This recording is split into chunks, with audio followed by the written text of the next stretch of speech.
अस्सलाम वालेकुम जी, क्या हाल है आप सबके। होपफुली सब ठीक होंगे। अल्लाह का शुक्र है हम सब भी ठीक हैं जनाब। और यहाँ पर आज सुबह जब मैं सोकर उठी थी तो इतना मज़े का मौसम हुआ था ना, बादल बने हुए थे, ठंडी ठंडी हवा चल रही थी। तो ऐसे सर्दियों वाली फीलिंग्स जो है ना हल्की हल्की आना शुरू हो गई हैं। तो बस नाश्ता बना रही थी अबू ज़र के लिए। आज जो है ना मैंने सोचा कि ओट्स बनाती हूँ। अपने लिए भी मैंने पराठा नहीं बनाया था, बस चाय बना ली थी। एक ब्रेड पे थोड़ा सा जैम लगा लिया था, छोटा सा जो पीस है एक बाकरहानी का उसमें चाय डाल के, तो वो थोड़ा सा खा लिया था और एक शामी फ्राई कर लिया था। पराठे की जगह फिर भी मैंने हेल्दी नाश्ता कर लिया था कि मुझे ना थोड़ी देर बाद कहीं भूख ही ना लग जाए। 12 बजे गैस आती है तो फिर 2 बजे गैस चले जाती है। इस वजह से ना इन 2 घंटों के अंदर अंदर हमने अपना खाना पीना जो है ना वो करना होता है। फिर शाम 6 बजे तक गैस नहीं आती। एक तो ये बहुत बड़ा मसला है यहाँ पे ना, बल्कि यहाँ पे क्या हर जगह ये मसला है गैस का।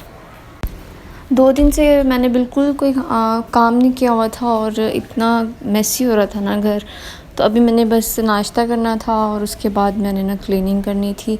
लेकिन उससे पहले मैंने अबू ज़र को जो है वो शावर दिलवाना था, क्योंकि इसको एक दफ़ा मैं चाह रही थी कि नहला धुला के ना तो आराम सुकून से बिठा दूँ, ताकि इसको अगर नींद आ जाए ना तो फिर मुझे ये ना हो कि मैंने अभी इसको चेंज करवाना है, या मेरी ये वाली जो परेशानी, ये जो मेरा सर पे सवार रहता ना कि इसके कपड़े चेंज करवाने हैं और इसको शावर दिलवाना है, ये तो काम ख़त्म होना। वीकेंड पे अगर मैं कोई काम नहीं ना करती तो मंडे वाले दिन मेरा वो जो काम है ना वो डबल हुआ होता है। वीकेंड पे इस वजह से नहीं करती कि अबू ज़र मुझे फिर अब्दुल रहीम जैसे घर होते हैं ना वो ज़्यादा तंग करता है। क्योंकि अगर मैं उसे कुछ बोलूँ, उसे थोड़ा सा डांट दूँ या कुछ भी किसी चीज़ से मना कर दूँ तो फिर अब्दुल रहीम उसके ज़्यादा लाड उठाते हैं कि नहीं कोई बात नहीं, बच्चा है अभी रहने दो, काम बाद में कर लेना, उसको देख लो। फिर इस चक्कर में ना हमारी आपस में लड़ाई हो जाती है।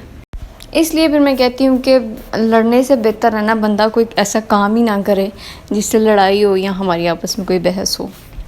तो बस नाश्ता हमारा यहाँ पे रेडी था। अबू ज़र के लिए मैंने जो है दलिया बना लिया था।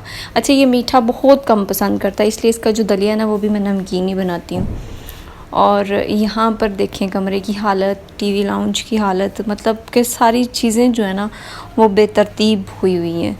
तो सबसे पहले क्या करना है कि मैंने चीज़ों को सेट वेट करना है। यहाँ पर मैंने जो है ना बुज़ुर्ग को शावर दिलवा दिया था, और जनाब को शावर दिलवा दो, अच्छा बच्चा बना दो, सोना बना दो, बैठना इसने ज़मीन पे है, फिरना इसने नंगे पाँव है, ये बस ऐसे है मसलियों का बच्चा है मुसल्ली बन के फिरता रहता है बस ये।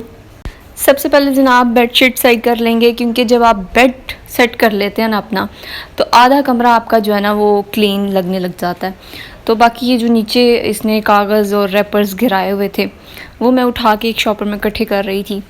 बिस्तर को मैंने जो है ना समेट लिया था। तो अब चीज़ें जो हैं वो तरतीब से रख रही थी, क्योंकि जब आप सारी चीज़ें उठा लेते हैं, बिखेरा जो पड़ा होता है उसको समेट लेते हैं ना, तो आधा काम जो है ना आपका वो कम हो जाता है। कम मतलब कि ऐसा लगता है कि आपने क्लीनिंग आधी कर ली है। झाड़ू लगाना, डस्टिंग करना, कपड़ा लगाना, ये काम जो है ना बाद में आते हैं। पहले मुश्किल काम ये होता है कि आपने चीज़ों को समेटना है और शुरू कहाँ से करना है। तो शुरू जो है ना जनाब हम बेड से करते हैं, क्योंकि सबसे मेन काम होता है अपनी बेडशीट सेट करना। उसके बाद कमरे में जो चीज़ें बिखरी होती हैं उनको उठाना। टीवी लाउंज में भी इतनी ज़्यादा चीज़ें बिखरी हुई थी ना, कपड़े जो मैंने धोए हुए थे उनको मैंने तय लगा कर रखी हुई थी, उनको उनकी जगह पे रखना था। अब्दुल रहीम ने अपने सारे कैमरे ड्रोन निकाल के तो बाहर रखे हुए थे, उनको उनकी जगह पे रखा। तो बस सारी चीज़ें तरतीब से रखने के बाद झाड़ू लगाना था, डस्टिंग करनी थी, कपड़ा लगाना था। यहाँ पर इस वक्त जो है ना लाइट भी चले गई थी। मैंने कहा लो जी, इनकी कसर बाकी थी, तो खैर क्या कह सकते हैं वापड़ा वालों को भी। तो जनाब झाड़ू शाड़ू लगा के, कपड़ा लगा के, डस्टिंग वस्टिंग करके, अबू ज़र को भी नीट एंड क्लीन करके वो सो गया। अबू के साथ ही उधर लेटा लेटा उसको नींद आई, तो वो तो जनाब सो गए थे। तो फिर मैंने जो है ना चेंज करना था, तो मैंने सोचा कि अब मैं एक ही दफ़ा जो है ना खाना बना के ना फिर चेंज करूँगी, क्योंकि फिर वही हाल हो जाता है।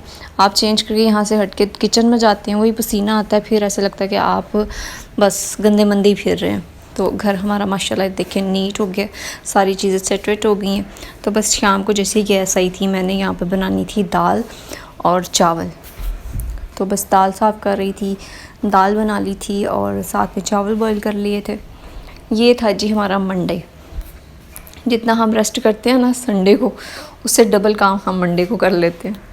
तो बस जनाब काम शाम ख़त्म हो गए हैं, रेस्ट करना है। अब जो है ना काम के बाद 1 कप चाय बनती है। अब मैं अपने लिए चाय बनाऊंगी और बस सुकून से बैठ के ना चाय पीऊंगी, अगर अबू ज़र ने मुझे सुकून से बैठ के चाय पीने दी। क्योंकि जैसे ही मैंने खाना शुरू करना होता है या चाय पीनी होती है, या तो अबू ज़र को वाशरूम आ जाता है, या अबू ज़र कोई चीज़ गिरा देगा, या अबू ज़र को भूख लग जाएगी।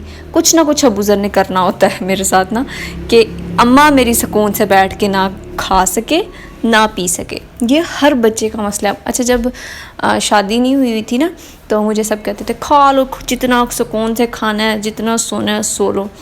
तो जब शादी हो जाएगी ना तो फिर पता चलेगा। मैं कहती थी क्या पता चलेगा, यार शादी हो गई। तो शादी के बाद जब अबू ज़र नहीं था तो वैसी रूटीन थी, लेकिन जब अबू ज़र हुआ ना, फिर मैंने कहा हाँ इस टाइम के लिए सब कहते थे सुकून से बैठ के खा लो जितना खाना है।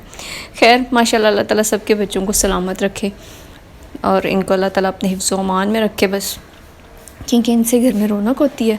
और शादी के बाद तो ज़िंदगी इनसे होती है, इनके बगैर तो मैं कहती हूँ बस फजूल है ज़िंदगी। जिनके नहीं है अल्लाह ताला उनको ज़रूर दे। बस जनाब, इंशाल्लाह फिर नेक्स्ट वीडियो में मिलेंगे। तब तक के लिए अपना ख्याल रखें, हमें दुआ में याद रखें। वीडियो अच्छी लगे तो चैनल को ज़रूर सब्सक्राइब कर दें। ओके जी, take care, bye bye and अल्लाह हाफिज़।